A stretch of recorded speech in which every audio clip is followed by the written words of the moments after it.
Jornal Hoje. Oferecimento Dove. Suas axilas também são pele e merecem ser bem cuidadas.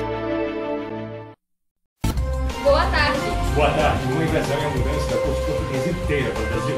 Assunto para o nosso repórter especial Ramon Matias e também a entrevista do enviado especial Jefferson Silva dos Estados Unidos na Universidade de Harvard. E mais, nossos correspondentes pelo mundo mostrarão a repercussão da chegada da família real portuguesa do Rio de Janeiro. E ainda a entrevista do repórter Ramon com Michael Jackson do Iranduba. Isso e muito mais aqui no Jornal Hoje. Começa agora.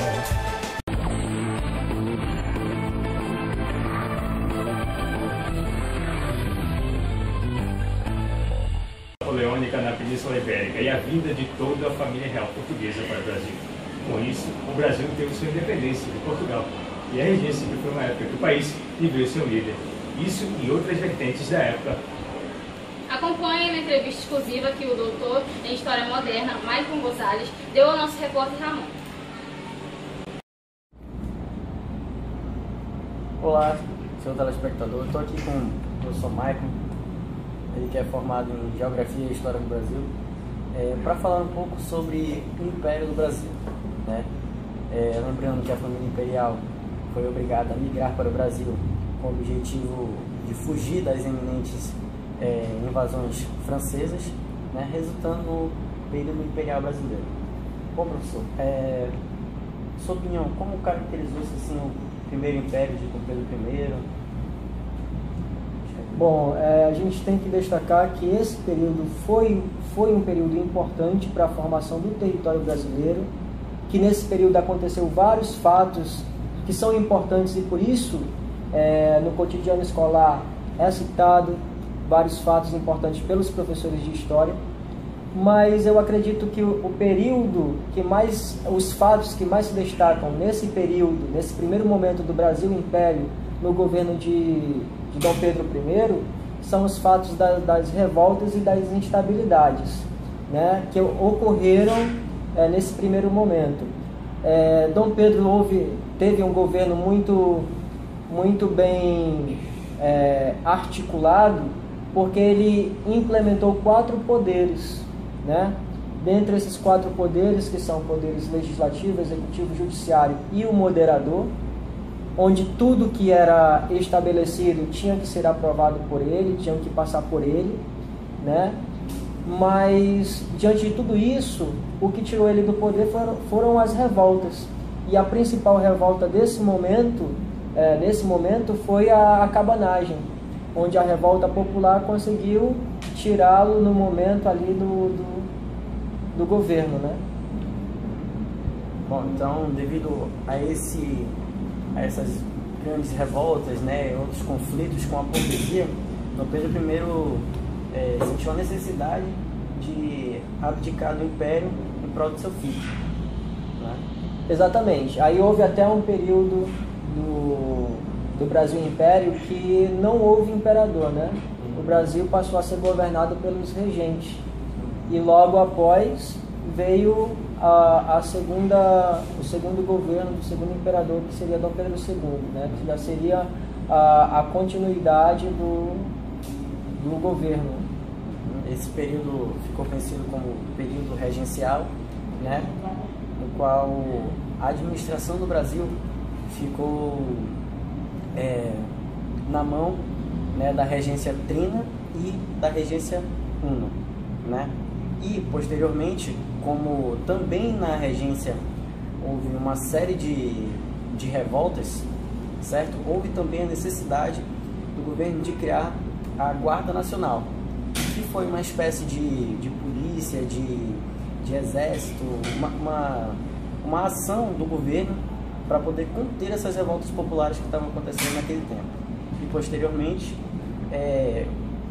o golpe da maioridade, que resultou na administração prematura de Dom Pedro II no governo do Brasil. Então, só para esclarecer mais uma vez, após a abdicação de Dom Pedro I, ele não poderia continuar no Brasil e por isso tinha que retornar a Portugal. E aí houve esse período regencial nessa época, mas o fato é que Dom Pedro II não poderia assumir o governo no momento, porque ele tinha apenas 15 anos de idade e a maioridade, ele estava sendo treinado para governar o país, mas por conta da idade não poderia assumir. Aí vem a questão da maioridade, do golpe da maioridade que você acabou de citar, que é a questão da mudança das leis na Constituição, justamente, foi um golpe mesmo, justamente para colocar Dom Pedro II no poder e assim dar continuidade ao governo do Dom Pedro I, né? Como Dom Pedro II assumindo o Império do Brasil, né, começou uma época, digamos que boa para o Império Brasileiro, certo? Nessa época, o primeiro império, que tinha uma economia, né, digamos que superada, né, ainda vivia daquelas questões agrárias, só que não era os principais produtos que estavam dando mais dinheiro naquela época, né? Dom Pedro II foi favorecido nessa questão econômica também, né? Nesse período aí houve uma valorização exacerbada do café, não é verdade? Então, ou seja, Dom Pedro II foi criado para ser o imperador do Brasil, né? Foi bem na economia, foi bem na questão diplomática, foi bem em todos os aspectos que um imperador precisava para desenvolver o país, né? Ficando à frente do Brasil por quase 60 anos. Então, para finalizar a questão do Brasil Império, o que caracteriza de fato esse período são 3 pilares, né?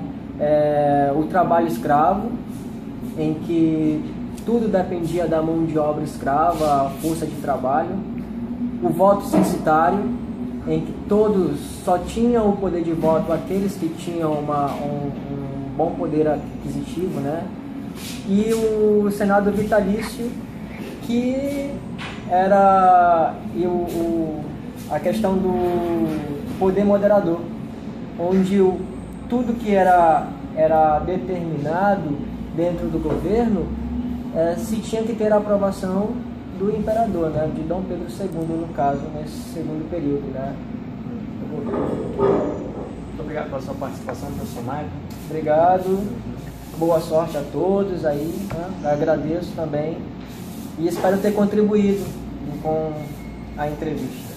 Nosso enviado especial, Jefferson Silva, nos Estados Unidos, entrevistou o professor de História Contemporânea da Universidade de Harvard, e nessa entrevista tratou as inúmeras revoltas que aconteceram durante os impérios. Bem, hoje eu estou aqui com o professor de História Contemporânea da Universidade de Oxford. Thank you for joining us, Professor. You know that Portuguese royal family came to Brazil to escape from a possible invasion in Portugal. After this narrative, what do you think about Portuguese royal family arriving in Brazil? Well, Portuguese royal family arriving in Brazil happened when France was conquering the whole world and the Iberian Peninsula. But Napoleon troops could arrive in Portugal to capture Portuguese royal family because Portuguese kingdom has moved to Brazil, but Portugal will not consolidate Portuguese royal family transference alone. Portugal had an ally which was England. England helped the transference of royal family to Brazil, but England had an interest in the action. England demanded which Portugal would begin operation of Brazilian port and economic integration between Portugal and England. Professor, it was during the first reign that Brazil had consolidated its debts. In this scenario, what do you think about first reign? Let me see. It was during the first reign which Brazil has earned its independence. It was also constituted in the period of first constitution. But first right was made by Dom Pedro I abdication that left kingdom in favor of his son. Dom Pedro II, who was the 5 years old in 1831, like this Brazil had a period called by regimes. Depois do intervalo, você verá a entrevista do repórter Ramon com o Michael Jackson do Iranduba. E ainda nossos correspondentes em todo o mundo mostrarão os 3 impérios que governaram os países. Não saia daí, a gente volta já já. A gente não... Mas tá vendo? Pô, vai aí. Qual é a origem esse? Qual foi a origem esse? Estraguei. O que? Vai ler pra você. Vai ler só.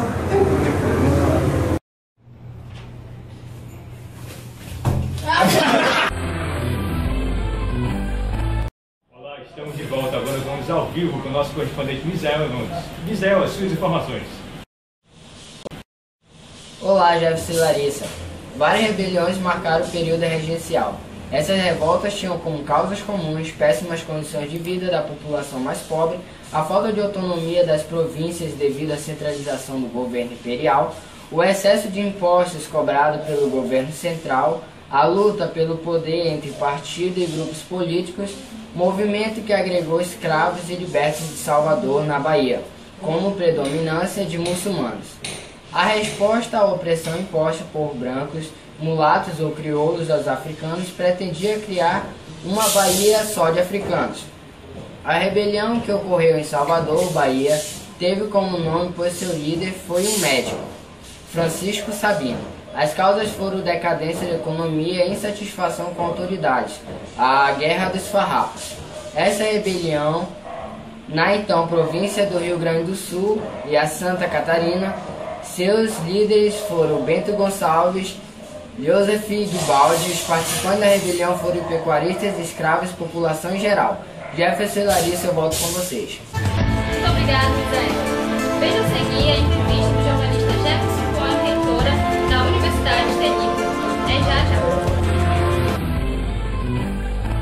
Historiadores Caramuru, comerciantes portugueses, vote do primeiro poder, vote Manuel da Padaria. Vote moderado dos chimangos. Grandes proprietários de terra não visavam mudanças radicais e manutenção na monarquia. Aqui é Marquinhos Jackson do Iranduba.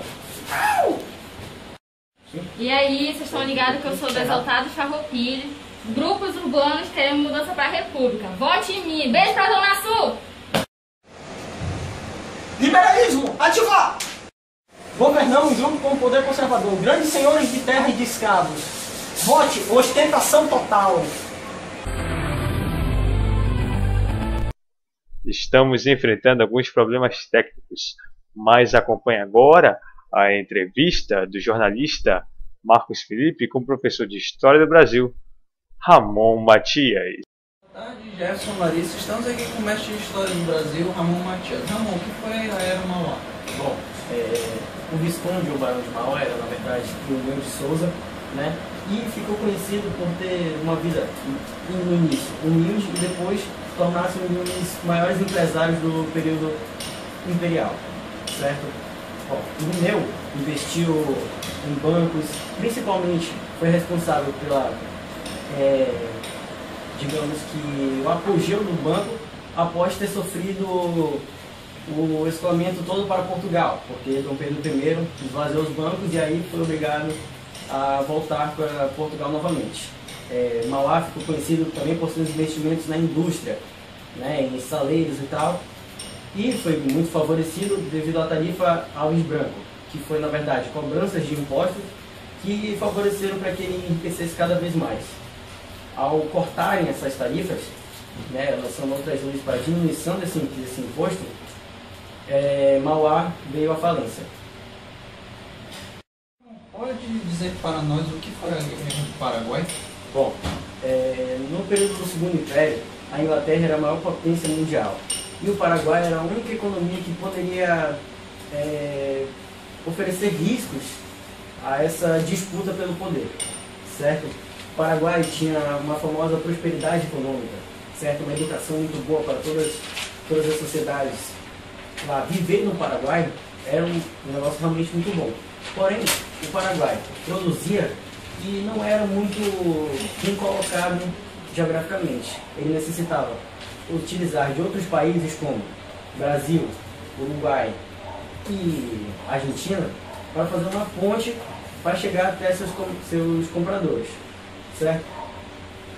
A Inglaterra, que gostaria de arrumar uma desculpa para tentar arruinar a economia do Paraguai, decidiu instigar a esses 3 países, Brasil, Argentina e Uruguai, a iniciarem uma guerra contra o Paraguai, devido a essa utilização que o Paraguai estava fazendo sobre esses 3 países, certo?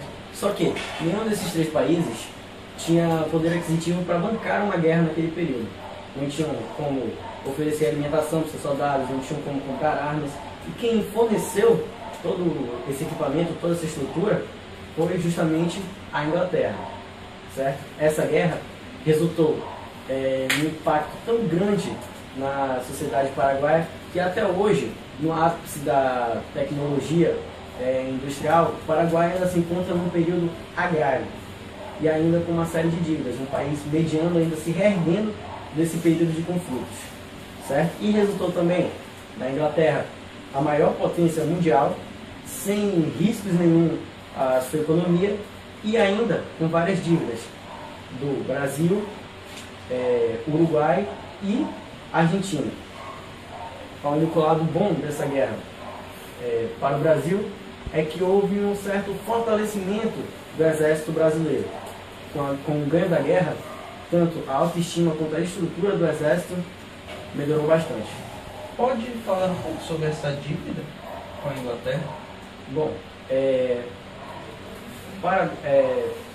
no caso, o Brasil tinha que prestar armas, certo? No Paraguai, também para reerguer o seu país, ainda teve que fazer uma série de dívidas, certo? E é isso que retarda, digamos que, o desenvolvimento daquela nação, entende? Ele sempre tem que estar fazendo dívidas, emprestar, produzir cada vez mais para poder desenvolver seu país. Enquanto, no caso, a Inglaterra possuía dívidas na mão de outros, certo? Além de ter sua própria economia. Obrigado, Ramon. Agora voltamos aos estudos. A reportagem sobre a regência da nossa repórter Beatriz. Dom Pedro I abdicou do trono em 1831 e deixou como herança para o seu filho Pedro de Alcântara, que ainda tinha 5 anos. Como ele ainda era muito novo, o país passou a ser governado por regentes até o momento da maioridade do menino. Esse período do Brasil Império sofreu com diversos problemas, como alterações políticas e várias rebeliões espalhadas pela província. No período regencial surgiram 2 novos partidos, além do português e o brasileiro, o moderado e o exaltado. Enquanto isso, o Partido Português alterou seu nome para o Partido Restaurador, sob a liderança de José Bonifácio. O Partido Moderado defendia os donos das grandes propriedades rurais e eram chamados de chímagos. Acreditavam que uma maior autonomia das províncias era o melhor para o país. Além disso, eles acreditavam na aplicação de uma monarquia moderada e a continuação da escravidão. Os nomes mais importantes desse partido foram Diogo Antônio Feijó e Evaristo da Veiga. O Partido Exaltado procurava defender a população urbana e era chamada de farroupilhas. Defendia o federalismo e a autonomia das províncias. Queria retirar a monarquia para implantar o regime republicano. Seus representantes foram Cipriano Barata e Borges da Fonseca. Com a saída do imperador, os 3 partidos português, moderado e exaltado, começaram a se articular para decidir os rumos do Brasil. A regência que iria governar foi decidida pelo poder legislativo. Ela ficou no poder por apenas 4 meses e recebeu o nome de Regência Trina Provisória. Com o fim da regência provisória, foi escolhida a regência trina permanente, que ficou no poder de 1831 a 1835. Nesse período, o Partido Moderado tinha ampla influência no poder com a escolha de Diogo Antônio Feijó para o ministro da Justiça. Ele ficou responsável pela criação da Guarda Nacional, que realizou a proteção de propriedades rurais, combateu a escravidão e a revolta. Regência Una, em 1184, foi instituído um ato adicional quando ficou estabelecido com a regência trina permanente. Foi-se comandada por apenas uma pessoa. Ela teria um mandato com duração de 4 anos e o primeiro escolhido foi Feijó, que ficou no cargo de 1135 a 1137. Durante seu mandato ocorreu muitas revoltas e rebeliões e por isso ele renunciou em 1137. Foi substituído pelo senador pernambucano Pedro Araújo Lima. Com Pedro Araújo Lima, o poder centralizou, ganhou muita força, as revoltas foram sufocadas e a Guarda Nacional passou a ser comandada pelo poder central. Com os diversos problemas na regência, alguns parlamentares começaram a planejar a partir de 1937 projeto de lei para estabelecer antecipadamente a maioridade do herdeiro do trono.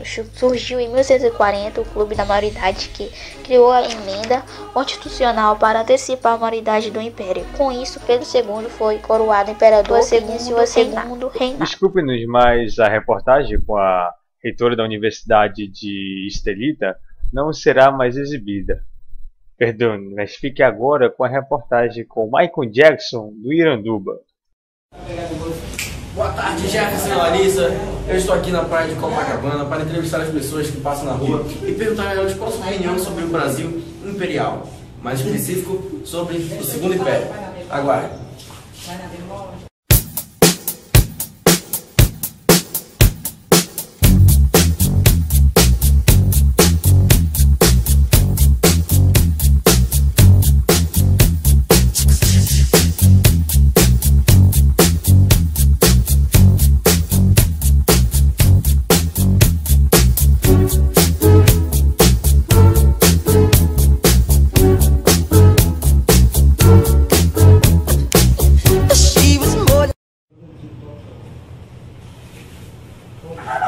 Boa tarde, sou o Jackson. O senhor gostaria de participar de uma entrevista lá sobre o nosso programa de TV? Yes. O seguinte, a minha obrigação é vir nas ruas e perguntar às pessoas qual a concepção que elas têm sobre o Segundo Império no Brasil.